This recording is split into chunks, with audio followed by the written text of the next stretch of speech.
Welcome to Sweet Life Beat Life. We hope this video helps. You start by gathering the exact materials and making the first cuts. Choose leather or silicone based on durability and comfort. Measure the wrist precisely, then mark 2 strap lengths, one with the buckle, one with holes, adding 10-15 mm for slack. Cut straight with a rotary cutter and ruler. Once done, bevel the edges and sand leather lightly to remove roughness. Make sure to keep spare material for tabs. This prevents rework if alignment is off.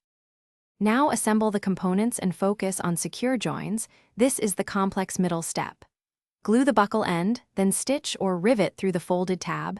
Stitching adds longevity while rivets speed production. Insert metal end pieces if using soft leather to prevent stretching. Punch calibrated holes for adjustment. Space them for 6 mm apart, typically 6/8 holes, and test fit with the spring bars. Once done, burnish or heat set edges, finish the strap and install it on the watch.